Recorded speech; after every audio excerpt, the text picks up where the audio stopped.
This video is powered by Dr. Cinik, one of the world's leading hair transplant centres and a top choice among football superstars. Scan the QR code on the screen or click the link below for your free consultation. I'm even thinking about getting it done myself. AFTV, James, look, this stage of the season, performance does not matter. Result is what matters. I know that you're probably going to have to break this down tactically and look again, because there was a lot out there today that I think surprised a lot of the Arsenal fans and probably some of the Man United fans, James. I thought it was actually a really messy game from both teams. You know, I'm reading the United fans' reaction, and I didn't expect them to be positive about it, but their perspective certainly isn't, oh, we played well, we nullified Arsenal, and on another day we get more. When I actually reflect on the game, you know, when the full-time whistle's done and you don't feel like your words are going to jinx you, we weren't great, but at the same time, did we let them do much, United? Really, every ball that came into the box, Raya dealt with. Every cutback, we blocked well. They had some chances, but they were half chances. I don't think there was a single chance where I went, oh, we've really just got away with that. I think the chances they had would have had to have been really good strikes, really good finishes. And even then, I can count one maybe with Højlund. But we weren't great. We approached the game slightly weirdly. I didn't really understand what we were doing with Partey dropping deep so much, because Partey is your ability to, you might not find him, but when you do, he opens the pitch up and you're running at them. And I thought the way they set up tactically, especially with the amount of injuries they've got, I thought we'd have more joy with that, but we didn't. I'm going to give us some credit on one thing. I do a podcast and I said on it that I actually didn't think this was going to be a on-the-ball, really dominant performance that people were expecting. I thought it'd be more similar to Tottenham in terms of game plan. A lot of sitting off, a lot of protecting what we got, a lot of respecting Man United, which sounds crazy with the injuries they've got. But I don't think Arteta's thinking, oh, great, look at the injuries, well, let's do this then. I think they've just got a plan for how they want to end the season, which is get your best defenders defending, like Tomiyasu. Trossard, who I thought was poor, but got the goal. So he wasn't poor because he got the goal, but you know what I mean?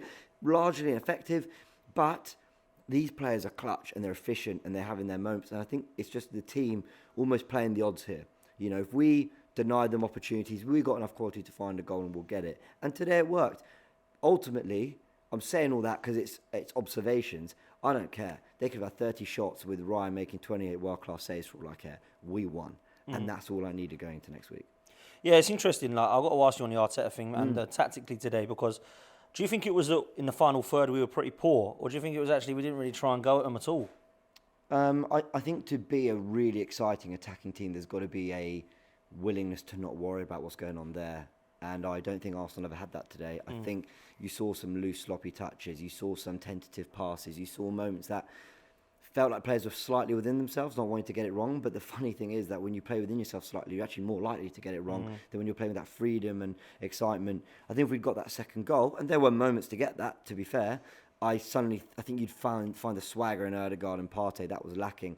Rice was playing so far away from Partey, which I think was tactical, because Rice does not shirk responsibility in field. But I like that at least in the last 10 he got him a bit closer. But sometimes football, like, it is beyond tactics. I mean, you know, I'm going to do tactical insight with Graham, but I think the reality is, guys, you know, this is Arsenal going for the first title in 20 years. This group have never done it. And I don't care what form and what group's out there to come to Old Trafford and get the 3 points and overcome that hurdle in your last away game of the season is not a difficult task, because if you don't do it, City win the title today, in my opinion. If we do not do what we did today, they win the title today. It wouldn't be official, but they'd have to basically lose to the next two teams they've got.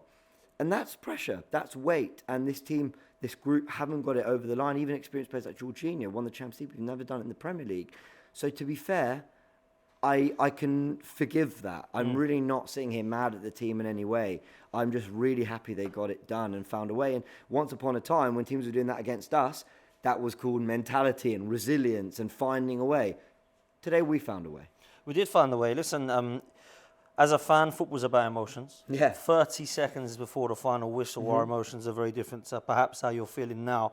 So how is James feeling now, going into Tuesday night's game, going into the final game of the season, which we've now been able to say we've been able to go right the way till the end, taking Manchester City head-to-head. Talk to me, bro. I don't know if this is a bit dramatic, but I feel quite proud of the team. Not easy to have Tottenham and Man United as your last two away games, to get a clean sheet at one, score 3 at the other, get 2 wins. You know, Bournemouth wasn't always perfect. You know, it took a while to get that first goal, but I think we showed real mental sturdiness. And, I was looking at the table, right? We've won 27 games, one more than the Invincibles. Obviously, what they did was incredible. We've scored 89 goals, the most we've ever scored in a league campaign. And last season was the most we'd scored in a league campaign. So we're adding to that. We're building on that with a game to go. 5 defeats, it feels too many. If you said to me at the start of the season, we're going to lose 5 games, think we win the title, I'd have said no way. 5 just feels like, I think 3 or 4, but 5 feels too many. So there's that. I feel that the end of 2023, there was a bit of experimenting, there was some changes, there was an adapting to the way we wanted to approach the season, which maybe took a little longer for us to come to terms with than we really wanted to as a team, as a fan base, whatever. And then 2024 has been borderline immaculate. Because if we had beaten Villa, I don't care how much you laugh at me on social media, I do not see that point at the Etihad as a bad point. I see it as the point that's keeping us in this, actually. Because otherwise they'd be ahead of us and we'd be needing them to drop points twice, I think. So I'm just sitting here feeling like we have put in a tremendous effort this calendar year. I think if we win it, we're worthy champions. If we don't, we've lost it to a team that went undefeated from December. And that would be one of the longest runs in Premier League history. And you just got to take your hat off to them. Because, people mention the 1-1-5 and all that. I'll have my real say on that when we know the verdict and the thoughts on all that. For now, Pep Guardiola, these players, they're very, very good. I think they're the greatest Premier League team of all time. Maybe not this version of it, but Pep Guardiola and Man City have been, in my opinion, with the Centurions, then the treble winners. And we're going blow for blow with them. They win, we win. We win, they win. Blow for blow, right to the end. They weren't able to beat us this season. If they get those extra couple points on the board that we didn't. I mean, listen, it's fine margins, isn't it? Just lastly, it's fine margins. You've got... I'll ask you the question, the fine margins question to close. If we win it, what do you put down to winning, the reason? If we lose it, where do you think we lost it? If we win it, defence. It's been so solid. And I think it got us through that period where we weren't scoring a lot of goals and finding our rhythm. If we win it defence, if we lose it, didn't go to Dubai sooner. No, I mean... probably just the adjustment. Partey was out and Xhaka was sold. That's your heart of your midfield. That was the base of your midfield, and they were brilliant last season. And when you completely recycle that going into the new season, and you reinvent Ødegaard's role a little bit this campaign, that takes a real while to get going. So that might be a part of it. The results against Fulham, Villa away, Villa at home, those will be part of it. To not beat Fulham or Villa once this season, that would be disappointing, although Villa are a good team. And I will say, I know I'm sitting here saying, if we don't do it, it will hurt. Of course it will hurt. I'm not sitting here going, well, I'll clap second place. No, I'll be gutted if we don't. But I just feel excited that we're asking City the question now, that we're actually putting it on them, sticking it on them and saying, can you do it? Can you? Because now we've got 1 game left, you've got 2. Are you going to deliver?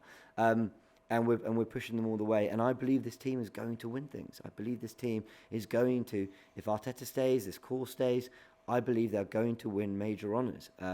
And this is all part of, getting that Old Trafford win over the line now. We've done that, as we did Tottenham the other day. I know we've done that in previous seasons with Arteta, but to do him in a title run-in, last season we bottled it, not this season. This season we've kept strong. Well, unless we throw it away against Everton, let's see how the results go. But Arteta, let me end my fan comment on this.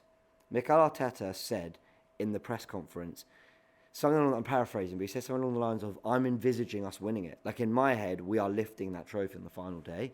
And that is absolutely the right message to send. And I think us as fans, even though it might hurt, I think we have to. I sounds weird, I believe in manifesting things, in channeling that energy, and that might not affect City and whatever, and we can't do any, we can win all our games if they don't drop points, but I just feel like we go into that final game at the Emirates and believe Arsenal fans and enjoy it, and yet hope for a favour from them lot. And I know that's a crazy thing. They ain't going to want to do us favours, and they probably wouldn't even be able to do themselves a favour. But I don't know. I just think we take it to the end, and you never know. Football's a funny old game. Big up, man.